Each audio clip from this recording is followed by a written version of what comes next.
O relógio na sala marcava 3h10 da manhã, quando Dona Zilda ouviu o primeiro sussurro. Não veio pela porta, veio pelas frestas do corredor, pelo ar viciado da mansão, que, nos últimos meses, parecia menor a cada dia. O corredor tinha sempre o mesmo cheiro, perfume barato da nora, mistura de limpador com algo metálico, cheiro de negócios. Zilda ficou deitada, com os olhos fechados, o lençol puxado até o queixo. Fingiu o sono com a precisão de quem conhece o corpo que habita. Fingir dormir naquele quarto branco e impessoal era transformar o medo em silêncio. É melhor fazermos enquanto ela está fraca, disse uma voz que Zilda reconhecia, sem precisar olhar. Era a voz de Sílvia, controlada, prática, quase sem afeto. Com a procuração pronta, resolvemos tudo. A casa fica com a gente e as dívidas somem. Você tem certeza disso? A voz de Ricardo, o filho, soou hesitante, carregada de um remorso que não encontrava chão. Ele sempre teve a voz de um homem acostumado a ordens, mas naquelas palavras havia alguém que já não sabia qual é o mapa certo. Ela é minha mãe, cortou Sílvia com calma cortante, mas não podemos seguir remando contra a maré, é por todos nós. Zilda conteve a respiração. O colchão rangeu um pouco quando seu peito apertado se moveu. O corredor disso tudo ficou como um segundo quarto, cheio de passos virtuais, com o relógio como testemunha. Ela ouviu ainda falar sobre um médico, um suposto terapeuta que vinha assistindo a família. Ele confirma que está confusa, prometiam com a condescendência de quem já preparou o lugar para a peça. Internamento, venda, procuração, palavras que caíam como martelos silenciosos. Ela sentiu uma onda quente nos olhos, não de fraqueza, mas daquilo que vem quando alguém percebe que está prestes a perder o que construiu com as próprias mãos. Lembrou-se da casa pequena de taipa onde nascera, das panelas que sempre foram suficientes, dos sons dos filhos correndo, dos terços tecidos na cozinha aos domingos. Aquele lugar grande, com quadros caros e cortinas pesadas, agora abrigava vozes que planejam o que fazer com ela. E havia, naquele homem que chamavam de filho, tanto medo quanto ambição, e na nora, decisão. Zilda não era tola. Ela reconhecia a natureza das coisas. Onde havia pressa e gentileza fingida, havia cálculo. Ela esperou até que o som dos passos diminuísse na escada, ouviu a porta se fechar com a solenidade de uma sentença. Ficou imóvel mais um tempo. Então, com as mãos que ainda lembravam de tratar dores e crianças, ergueu-se devagar. Os ossos rangiam, mas o coração não se entregava ao silêncio. Caminhou até a mesinha ao lado da cama, tateou o terço escondido dentro de um pequeno estojo de óculos, e antes de tocar as contas, sussurrou: Senhor, dá-nos luz. Foi breve, íntimo. Uma oração como quem traz um copo d'água para noites quentes, simples, urgente. Pela manhã, a casa parecia a mesma. O sol entrava pelas janelas altas, mas não aquecia. Sílvia já estava na cozinha, mexendo o café com um gesto automático, como quem começa uma negociação cadastral. O sorriso era profissional. Ricardo falou ao telefone, e os sons de teclado meciam o ar como se contassem moedas. Lucas, o neto de Zilda, de 17 anos, colocou a bandeja do café com cuidado. Lucas tinha o rosto do avô, os olhos de quem aprendeu cedo demais que o mundo não é sempre gentil com os mais velhos. Era ele quem fazia as compras, quem levava a avó ao médico, quem a defendia nas pequenas coisas, e nas grandes tinha o silêncio como armadura. As insinuações vieram no café como migalhas. Mãe, parece confusa hoje, disse Sílvia, sem olhar nos olhos de Zilda, enquanto guardava os copos com um cuidado excessivo.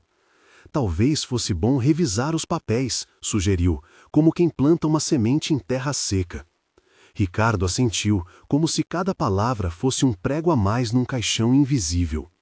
Zilda segurou a xícara com força. A porcelana quente dava-lhe uma sensação de passado e de normalidade. Ela fingiu não ouvir, até que a porta do escritório, que ficava sob as escadas, rangeu, como se quisesse denunciar algo. A curiosidade de Zilda não era mais mera vontade, era defesa. Ao longo do dia, ela fez o que sempre fez. Arrumou as almofadas, alisou a cortina que teimava em dobrar, mexeu no jardim pela janela e ouviu a cidade como filme distante. Procurou algo que justificasse o nó em seu estômago. Não encontrou. Quando foi ao escritório pela tarde, alegando uma desculpa para pegar as cartas, sempre fui a guardiã das correspondências, um envelope caiu atrás do armário como se o ar pertencesse ao segredo e não mais à casa. A tampa mostrou uma palavra que ardeu: procuração. O papel tremia nas mãos de Zilda.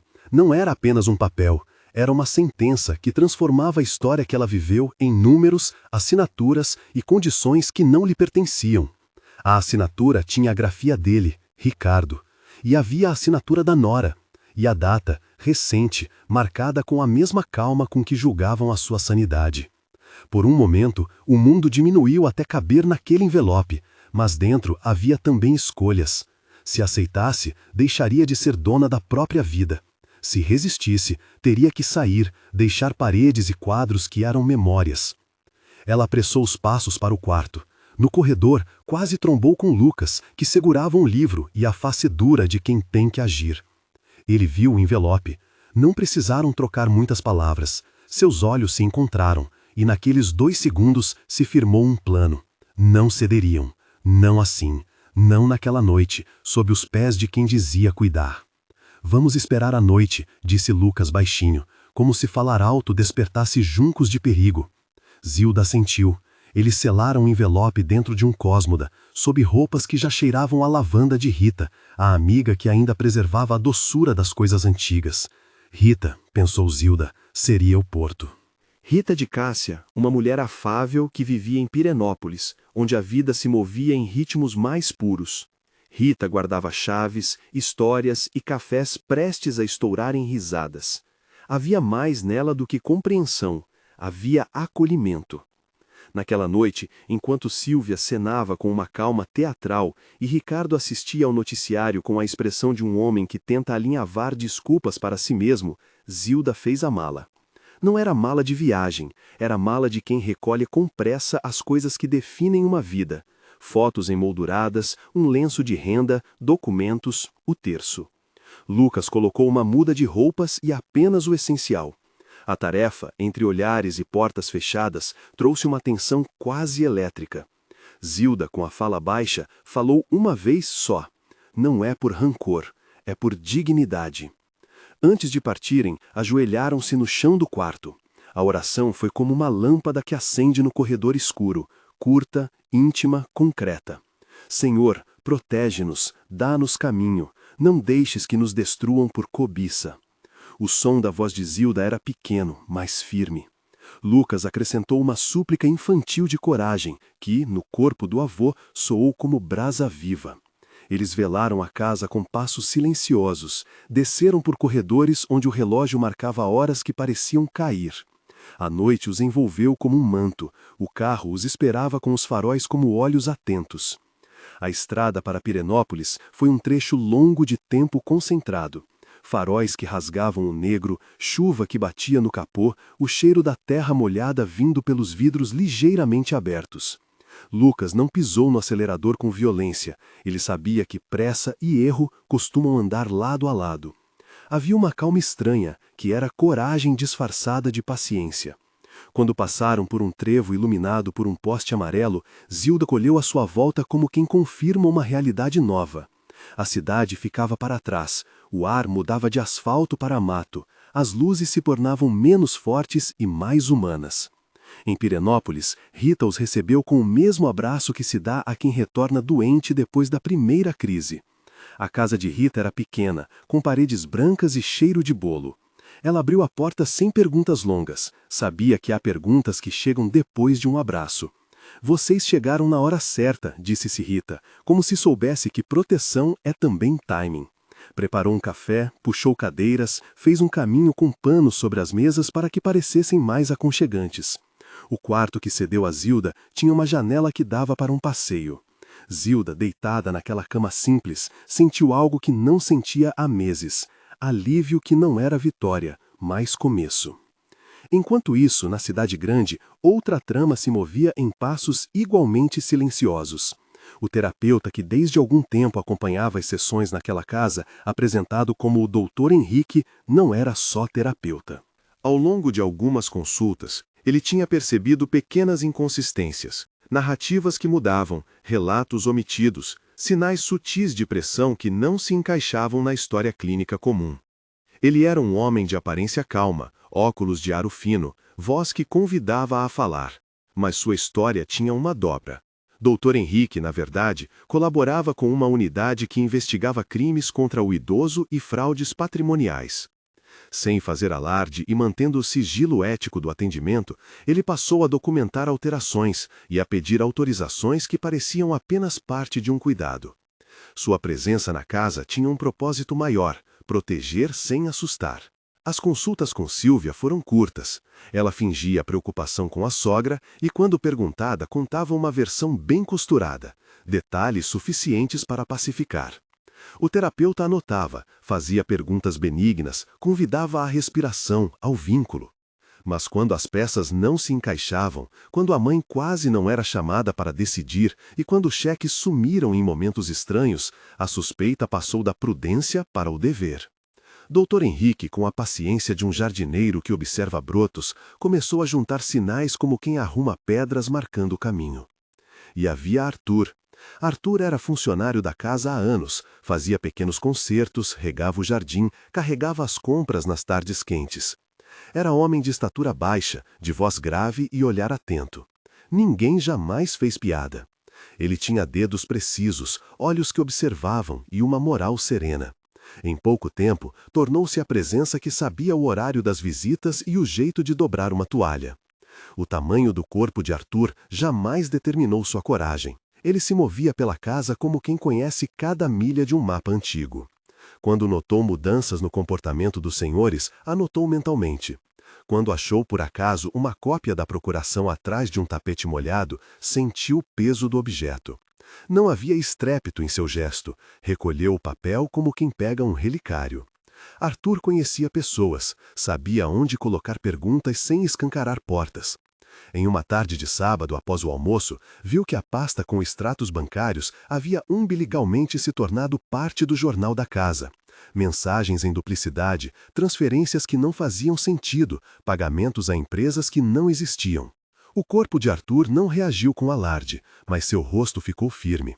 Guardou um pedaço de papel com números e nomes em seu bolso, como quem segura uma chama escondida. Não queria ser herói, queria apenas justiça pequena, de quem limpa o pó e descobre manchas. As peças começaram a mover-se ao mesmo tempo. Em Pirenópolis, Zilda tomou um banho e sentiu uma estranha leveza. Rita deixou o terço antigo de Zilda sobre o criado mudo, como que lembrando, fé é objeto e também gesto. Lucas conversou com a vizinha. A reconstrução não seria imediata. Havia questões práticas, como reverter uma procuração, como provar que a assinatura fora conseguida sem consenso. Como lidar com a nora que transformou méritos em mercadoria? Rita tinha contatos, advogados conhecidos, um irmão que era juiz aposentado. Mas antes de ações jurídicas, havia o coração. Você quer que eu vá com você? Rogério, o irmão de Ricardo, apareceu na cidade depois de receber uma mensagem enigmática de Dr. Henrique. Rogério era um homem que sempre olhou para as coisas com a franqueza de quem tem menos pacotes no passado. Ele via com estranheza a movimentação no escritório da família e não gostou. Para ele, havia uma linha que não se deve cruzar com a mãe.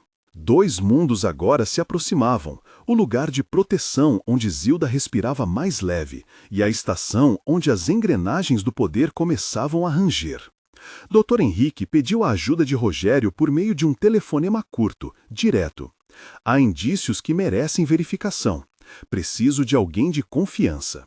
Rogério, cujo amor era bruto e tributo, aceitou. Não por acusar de pronto, mas por garantir que a mãe não fosse tratada como coisa. Enquanto isso, Arthur, que havia guardado provas, caminhou uma noite até a pracinha próxima ao endereço onde o terapeuta costumava tomar café. O céu estava claro e o barulho da cidade parecia menos urgente naquele prado de árvores. Havia nela uma decisão: não se omitir. Ao mesmo tempo em que Arthur atravessava a praça, Zilda e Lucas conversavam baixinho sobre memórias.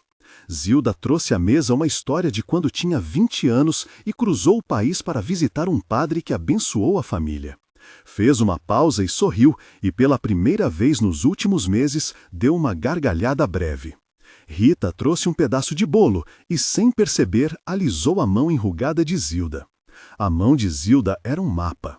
Lucas olhou para o neto e disse com uma doçura que surpreendeu até a si mesmo: "Você tem medo?" Lucas encolheu os ombros. "Tenho, mas não quero ter vergonha de você." Enquanto aquilo acontecia em Pirenópolis, a verdade ainda pulsava em outro lugar. Sílvia, ao perceber que a avó não estava mais na casa, sentiu o plano ruir. Havia a surpresa no rosto, a raiva que vem quando alguém vê o próprio cálculo sair do caminho. Ela checou seu telefone, fez ligações curtas, buscou um motorista. Ricardo, que oscilava entre remorso e razão, recebeu uma ligação, ouviu que a mãe saíra, que a procuração estava perdida.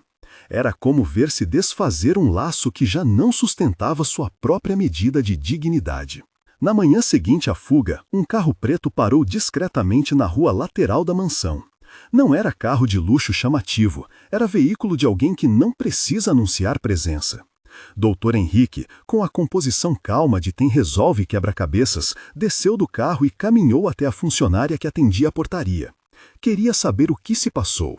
A funcionária mencionou nomes com a inocência de quem não está acostumado aos nós. Ela dizia que a senhora e o neto tinham partido para um lugar de descanso e que a nora parecia furiosa. Dr. Henrique anotou o padrão. Em seu bolso, um bilhete preso com uma pequena mensagem. Arthur viu algo. Encontrar-se às 17 horas, praça. Parecia trivial, mas para quem observa com o olhar de quem junta sinais, era o começo de algo sólido. Arthur chegou pontual. Não havia teatralidade em seu gesto.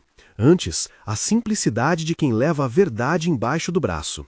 Ele puxou do bolso um envelope com cópias, fotografias amassadas pela pressa, transcrições que um olho leigo poderia chamar de rabisco. Dr. Henrique os examinou sem pressa. Não havia espetáculos. Havia, sim, a seriedade de quem reconhece o brilho de uma prova. Ele fez perguntas que pareceram mais conversa do que inquisição, e Arthur respondeu com a clareza de quem não quer ser herói, apenas testemunha. "Você veio porque tem medo de se expor?" perguntou o Dr. Henrique. "Vim porque não gosto de ver injustiça", respondeu Arthur, firme. "Não é por mim, é por ela, é por Dona Zilda." A frase ecoou. Não havia bandeiras, apenas humanidade. Dr. Henrique passou a mão pelo queixo. Havia um problema prático. Se as provas eram levadas ao público sem embasamento, poderiam sumir entre argumentos e ruídos. Se guardadas e tratadas com cautela, poderiam virar instrumento de proteção. O que Dr. Henrique sabia, e não disse ainda em voz alta, era que a nora tinha recursos e contatos. O que ele precisava era de um aliado que tivesse força moral para abrir portas sem que se transformassem em trincheiras para a exposição indevida. Rogério concordou em ajudar, mas não como homem de presunção, como irmão que, ao ver pedras tombadas, sabe recolocar as mais importantes. Ele telefonou para um advogado amigo e marcou uma reunião discreta. A estratégia não seria apenas jurídica, seria humana.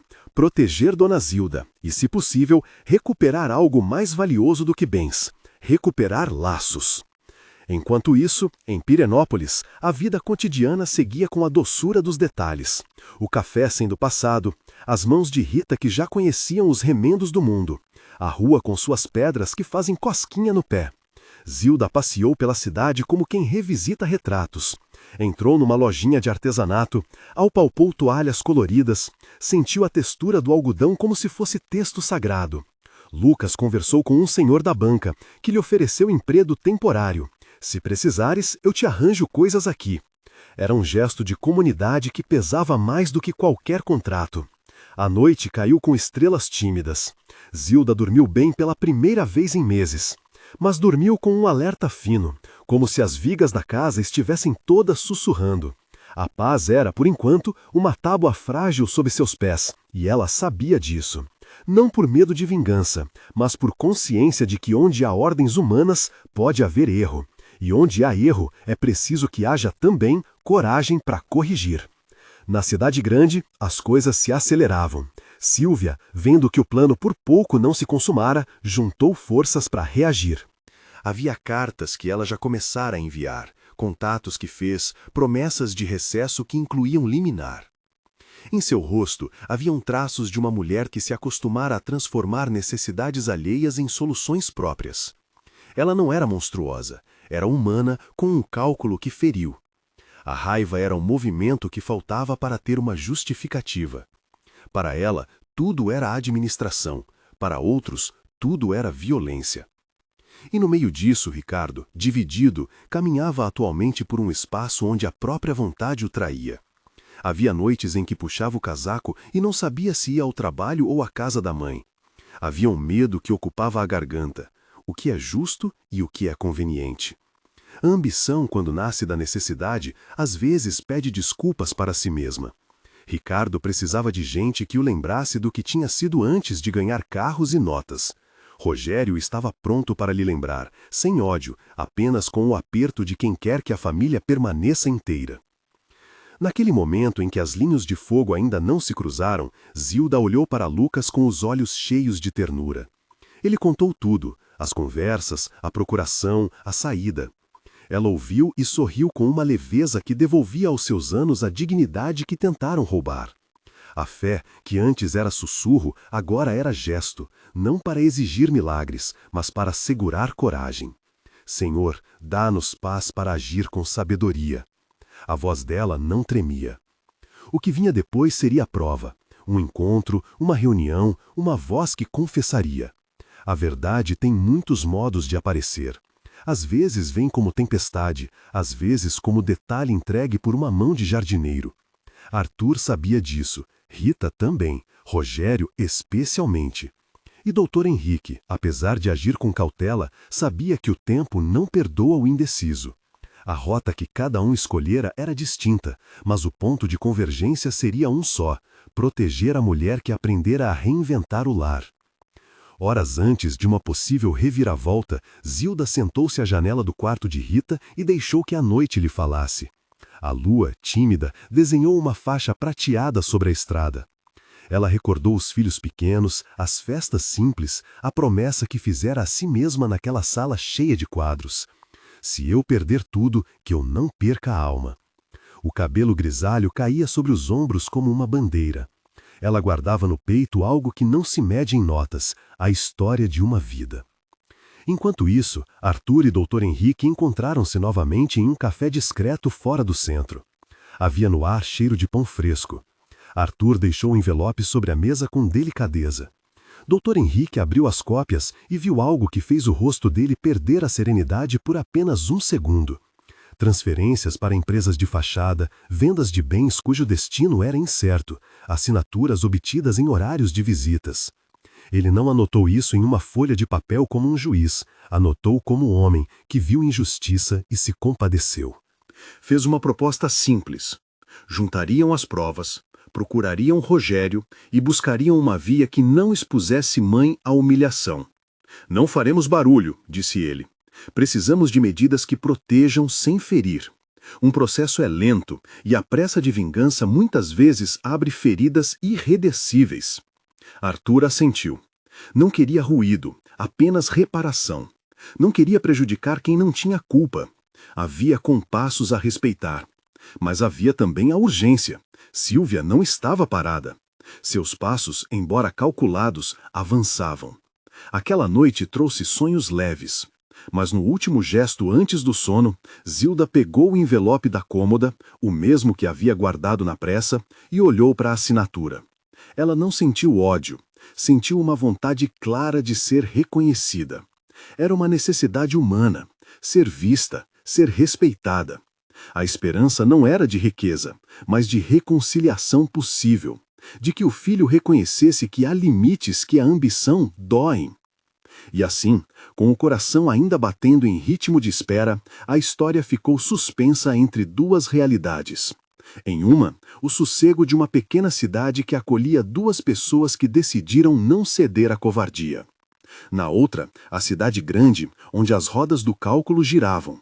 onde um terapeuta fazia o ofício duplo de cuidar e proteger, onde um homem de estatura pequena guardava provas com a determinação de quem sabe que o mundo precisa, de vez em quando, de passos pequenos e firmes para que a justiça alcance os frágeis. No fim, na esquina de duas vidas, estava uma decisão que ninguém poderia tomar sozinho. Zilda adormeceu com a certeza de que tinha feito o que precisava. Sair antes que a história se tornasse menor que a sua dignidade. Lucas dormiu com as mãos entrelaçadas ao envelope. Rita acordou cedo para preparar o café. Dr. Henrique e Arthur combinaram um próximo passo, ainda sem urgência, mas com a firmeza de quem já não aceita desculpas. Rogério pegou o telefone e seguiu a trilha.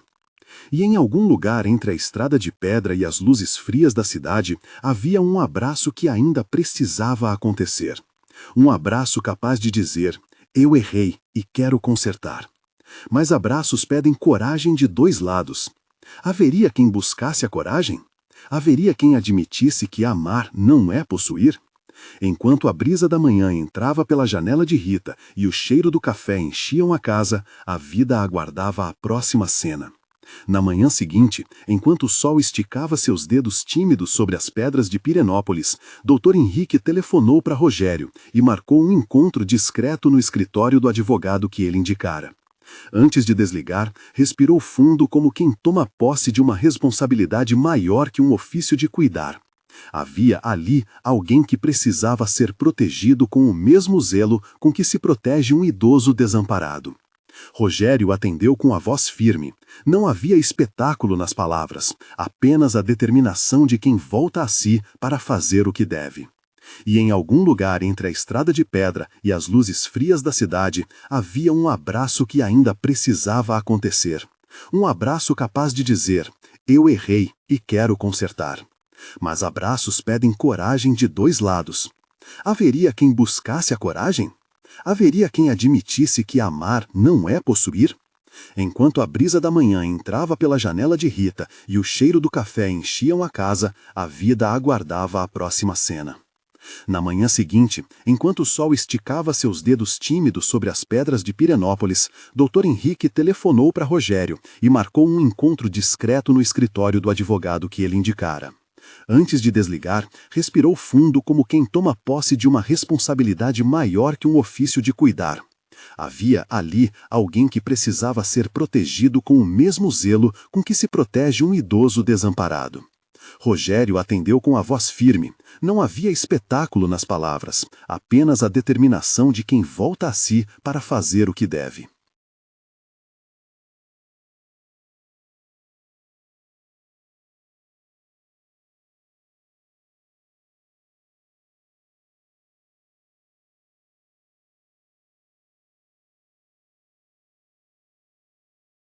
Se esta história te tocou até aqui, curta o vídeo e inscreva-se. Há histórias que crescem quando compartilhadas.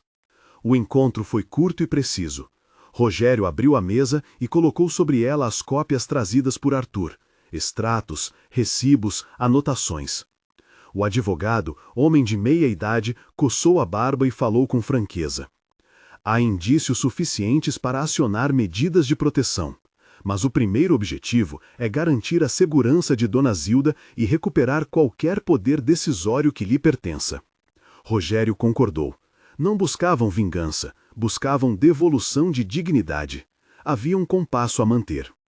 Enquanto isso, em Pirenópolis, Zilda ocupava as manhãs com pequenos rituais de cura. Caminhada curta sob árvores, o gosto do café bem passado, as conversas com Rita que eram delicadas, como quem cose um pano rasgado. Lucas ajudava como podia, telefonava para lugares que ofereciam emprego, anotava nomes, fazia contas. A juventude dele era um motor discreto que puxava a família para frente. Eles não falavam de processos em voz alta, falavam de coisas simples. Arrumar uma estante, telefonar para a mãe de Lucas, regar as plantas.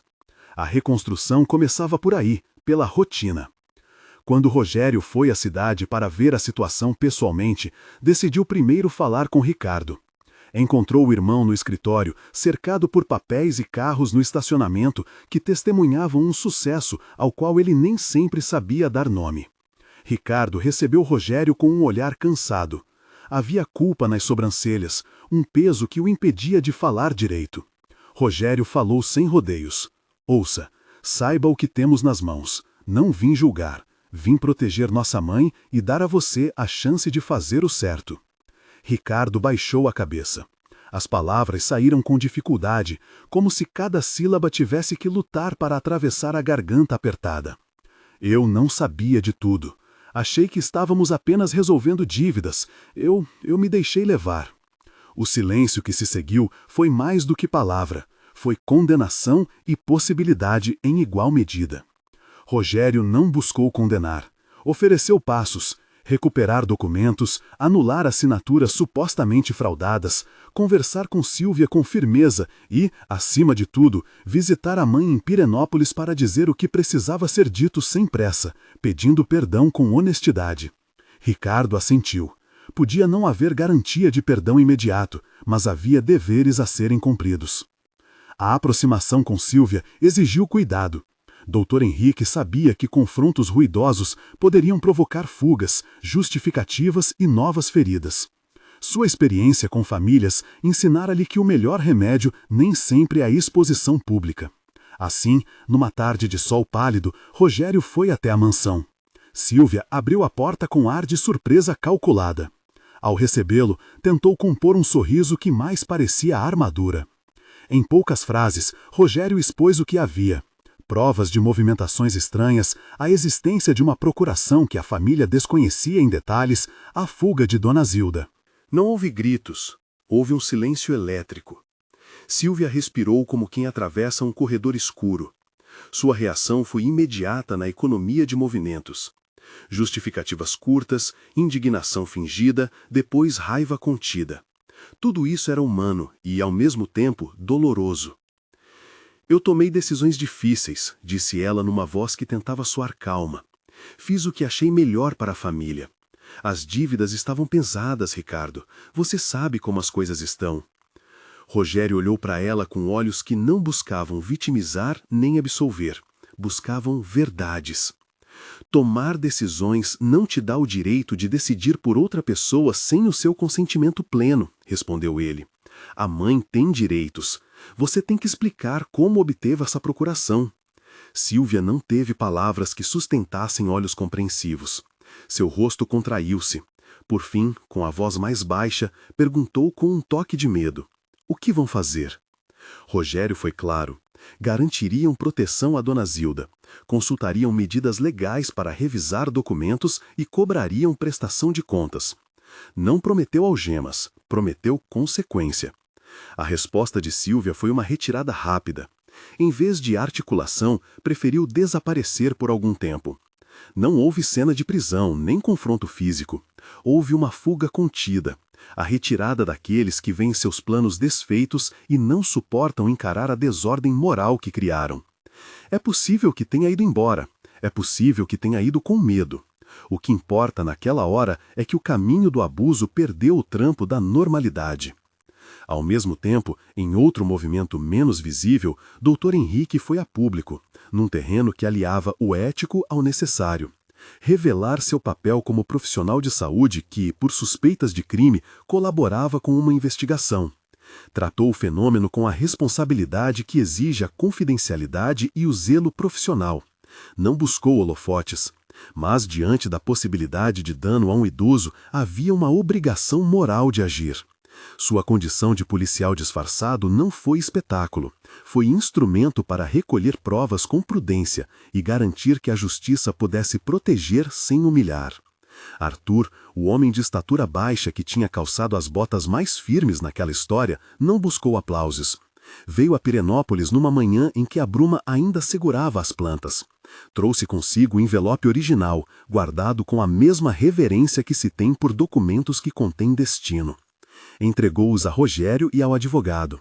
Havia nos gestos de Arthur a simplicidade dos heróis cotidianos. Não se precisam medalhas para quem faz o que é certo. Rogério, em oração silenciosa, disse agradecido: "Você fez o que devia." Arthur respondeu com um aceno que era mais firme que palavras. Não queria ser destaque, queria justiça. Sua coragem era a coragem de quem percebeu uma injustiça e decidiu que o tamanho do corpo não diminui a força do caráter. Com as provas mais sólidas em mãos, o advogado entrou com medidas cautelares que asseguraram a administração conservadora dos bens de Dona Zilda, para que nada mais pudesse ser movimentado sem autorização judicial.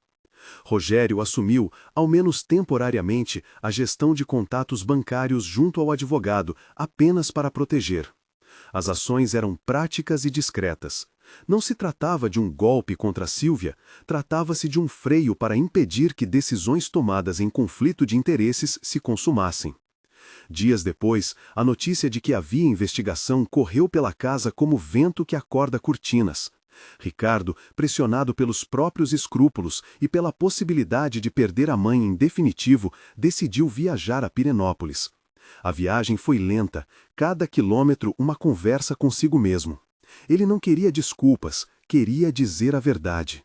O encontro entre mãe e filho aconteceu no pequeno jardim da casa de Rita, sob um sol ameno. Havia tensão nos primeiros instantes, palavras não ditas, memórias que reclamavam espaço. Ricardo chegou com os olhos vermelhos, as mãos inquietas. Quando finalmente falou, a voz falhou. Mãe, eu errei.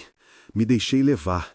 Pensei que estava fazendo o melhor e acabei te traindo. Não foi justificativa, foi confissão. Zilda olhou para o filho com a mesma ternura que guardava das noites em que, anos atrás, o embalara com canções. O pedido de perdão não apagava o que havia sido feito, mas era um começo. Ela deixou que o silêncio dissesse o que o coração precisava dizer. Por fim, com as palavras exatas, pequenas mas firmes, respondeu: Você me machucou, mas Deus nos dá chance de consertar. Quero ver ações, Ricardo. Quero ver que você me escuta. Não era perdão imediato, era abertura para a reconstrução. Ricardo caiu de joelhos, não por espetáculo, mas por súplica honesta. Pediu perdão e prometeu colaborar para reparar o dano. Era o gesto de alguém que redescobre a própria humanidade. A reconciliação veio aos poucos, telefonemas menos automáticos, visitas que se tornaram rotina. Ricardo entregando a administração financeira a um terceiro confiável para evitar recaídas. Ele não perdeu tudo, mas perdeu a arrogância de quem acha que dinheiro substitui presença. Sílvia, por sua vez, não enfrentou julgamento público naquele momento. Fugiu de maneira plausível, deixando para trás o rastro de alguém que se omitiu frente à necessidade moral. Não é necessário vilanizar além do necessário. Sua saída teve a força de quem não aceitou ser chamado a responder. Com o tempo, pode ter havido processos, conversas, reações que cabe ao sistema tratar com a calma adequada. Na narrativa em que houve proteção, a prioridade foi sempre a dignidade de Dona Zilda. Nos meses que se seguiram, a vida foi se reorganizando em torno de pequenas provas de cura. Lucas conseguiu um trabalho temporário na cidade de Rita. Seus dias passaram a ter outra tessitura. Entre serviços e estudos, ele ajudava a avó com tarefas domésticas e com o que se poderia chamar de educação para o perdão. Ouvir sem justificar o injustificável, acolher sem permitir abuso de novo. Rita organizou as finanças de maneira simples, com um contador da cidade e com a presença de Rogério para checar papéis quando necessário. Havia um cuidado constante para garantir que a força de vontade da avó fosse respeitada. Dr. Henrique, terminado o ciclo investigativo que coube a ele, manteve contato com Zilda de maneira discreta. Não era conselheiro no mesmo sentido de antes. Era alguém que agora poderia acolher sem a ambivalência do que fez parte de uma operação. Em uma tarde, sentaram-se sob a varanda de Rita e tomaram café. Ele falou poucas palavras, desse tipo de palavras que não carregam autopromoção. Eu só fiz o que pude. Zilda, com a serenidade que cabia em seus anos, sorriu e agradeceu. A verdade é que muitas vezes proteger exige sacrifício de um anonimato profissional, e ele pagara um preço pelo bem maior. Arthur, por sua vez, não ficou de braços cruzados. A comunidade começou a perceber de forma mais clara seu papel. Não era apenas o homem do jardim, era aquele que era visto agora como guardião da casa. As pessoas começaram a tratá-lo com mais deferência. Foi convidado para um almoço na praça, ganhou um corte de cabelo digno e, em silêncio, aceitou o reconhecimento com um rubor contido. Sua vida seguiu com a mesma dignidade simples: trabalho, conversas na esquina, um sorvete aos domingos. A coragem dele ecoava em gestos cotidianos. Houve peças práticas a ajeitar, assinaturas referentes à procuração foram contestadas, contas foram auditadas e um acordo de proteção se instalou para garantir que a administração dos bens fosse feita com transparência. Nada disso é espetáculo, é trabalho paciente de restauração. Ricardo aprendeu a perder controle sobre tudo que não era essencial, o desejo de controlar o próximo. Ele começou a descobrir o alívio da humildade. O processo de reconciliação com a nora foi mais complexo. Enquanto parte da comunidade pedia explicações e sentia vontade de julgar, Rogério e Ricardo trabalharam com foco no possível: restituir a dignidade de Zilda e, se possível, reconstruir pontes. Havia quem dissesse que perdoar Sílvia seria condescendência, mas a família buscou ponderar. Havia nela gestos que eram fruto de medo e frustração, não de pura maldade. A distância entre culpa e redenção é um terreno difícil, exige tempo, limites e autenticidade. Meses depois, em uma missa pequena da capela local, Zilda e Ricardo sentaram lado a lado. A comunhão entre mãe e filho não estava perfeita, mas estava sólida o suficiente para que ambos aceitassem a fragilidade humana do outro. Em um gesto singelo, Ricardo entregou à mãe um pequeno envelope, não de dinheiro, mas de contas organizadas, contatos renovados, um plano simples de vida. Zilda sorriu. Não foi um gesto de dependência, foi um pacto de cuidado mútuo. E a vida em Pirenópolis voltou a ganhar cenas que valem mais do que notícias. O cheiro do pão assado vindo da janela de Rita, as conversas no mercadinho, Lucas contando piadas sem querer, a avó que voltava a costurar lenços com paciência antiga. Havia um estado novo de atenção. A família agora vivia em vigilância amorosa. Não era paranoia, era prudência. Em um verão de luz esticada, Arthur entrou na casa de Rita com um pequeno presente, um vaso que havia encontrado numa feira. Para a senhora Zilda, disse com seu costumeiro respeito contido. Ela recebeu o vaso como se recebesse de fato uma prova de que pequenas coisas não se perdem. A vida continuava, tecida nesse entrelaçar de favores discretos. A presença do terapeuta policial, por fim, deixou de ser segredo no sentido sensacionalista e passou a ser uma lição. Proteger, às vezes, exige disfarces, estratégias, sacrifício profissional. A revelação de Henrique não foi festejada como ato heróico cinematográfico, foi acolhida como ferramenta que ajudou a restituir a dignidade a quem estava prestes a perdê-la. Sua atuação trouxe à família a certeza de que há instrumentos legais e humanos que, usados com prudência, conseguem segurar o fio fino entre a lei e a compaixão. Ainda houve dias de crise. Sílvia telefonou uma vez numa tentativa de reaproximação mal amparada. O telefonema foi curto. Ricardo atendeu, ouviu desculpas, mas soube impor limites. Nem todo retorno é reconciliação. Há casos em que a pessoa precisa de tempo para se recompor e entender que a reparação exige trabalho. A família tomou uma decisão madura. Abria um espaço para o diálogo, desde que houvesse sinceridade e mudança. Até lá, ficava a prudência protetora. A reconstrução afetiva também se deu em pequenos rituais. Zilda, que sempre trazia terços na bolsa, passou a rezar com Lucas à noite. Não orações para remover o custo da vida, mas preces por sabedoria, por forças para não repetir erros. Em uma dessas noites, ajoelhados ao lado do leito, mãe e neto sussurraram as mesmas palavras que ela pronunciara anos antes quando desejara força para criar filhos. Obrigado pelo dia, dá-nos coragem para o amanhã. Aquela fé discreta, sem promessas de milagres, serviu como cimento moral. Na praça da cidade grande, Arthur certa vez encontrou Rogério, e sem grandes cerimônias disseram-se agradecimentos. Rogério ofereceu a mão com sinceridade. Você fez a diferença, disse ele. Arthur sorriu. Fiz o que devia. Não é coragem, é dever. O sentimento que os uniu foi de comunidade. A dignidade foi restaurada não por uma única ação grandiosa, mas por um conjunto de gestos que valorizavam o frágil. A matéria do dia a dia começou a se transformar em histórias que contavam mais sobre amor do que sobre dor. Pessoas que antes não notavam o valor da presença, agora vinham visitar Zilda com frequência. Havia café na casa de Rita todas as tardes, e quando Ricardo podia, aparecia para ajudar a lavar os pratos. O orgulho deu lugar à presença. Naquele processo, a verdade precisava ser contada com calma. Dr. Henrique, por seu turno, manteve-se como auxiliar discreto. Em um encontro entre amigos, relatou com leveza: "Fiz o que era preciso." Não buscou mais exposição. A comunidade reconheceu que havia alguém que unira cuidado profissional e dever cívico. E reconhecer é, às vezes, uma forma de agradecer.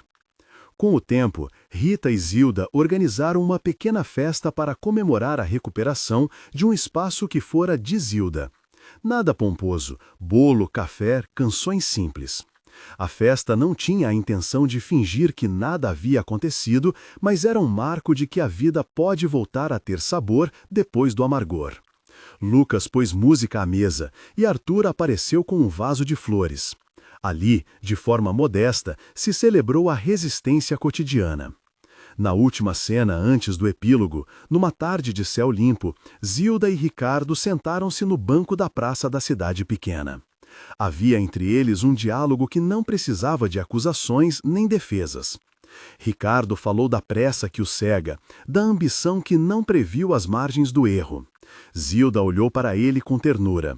"O que dói mais é quando se perde tempo com orgulho", disse ela. Mas quem reconhece está no caminho certo. Eles riram com um pouco de vergonha, e aquilo bastou. No epílogo, a cena se espraia em pequenos atos. Lucas levando a avó à missa, Rogério aparecendo de vez em quando para consertar uma fechadura, Rita que fazia bolos com paciência restaurada. Arthur foi lembrado não como anedota, mas como peça essencial para que a verdade viesse à tona. Dr. Henrique voltou a atender, agora mais livre para ser apenas aquilo que sempre fora, um homem que se importa com a vida dos outros. E havia também a questão da justiça, que permanece pendente como peça da vida real. Procedimentos, checagens, devoluções de bens que aconteceram sem alarde. Nada de espetáculos, apenas o ajuste necessário para que a vida pudesse andar com menos medo. O que se buscou naquele processo foi proteção, não humilhação. Restituir, não expor.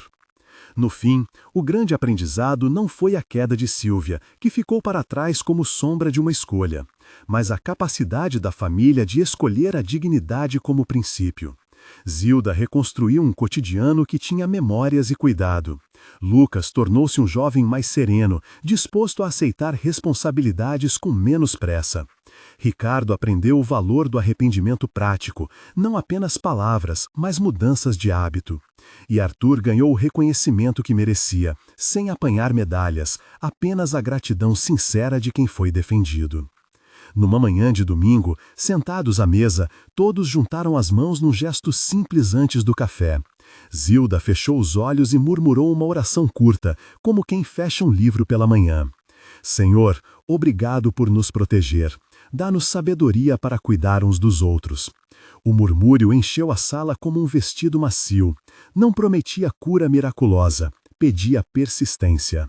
A história de Dona Zilda terminou, naquilo que importa, com a paz que vem de saber que se tomou uma postura. Não ceder à covardia e, ao mesmo tempo, não transformar alguém em inimigo para sempre. A justiça, quando age com prudência, protege sem humilhar. O perdão, quando pedido e trabalhado, reconstrói pontes frágeis. E os pequenos atos de coragem, uma mala feita às pressas, um envelope guardado por um empregado discreto, um terapeuta que soube agir como agente de proteção, mudam destinos. Se fosse com você, o que faria? Compartilhe esta história com alguém que precisa lembrar do valor da dignidade e do poder das pequenas bravuras.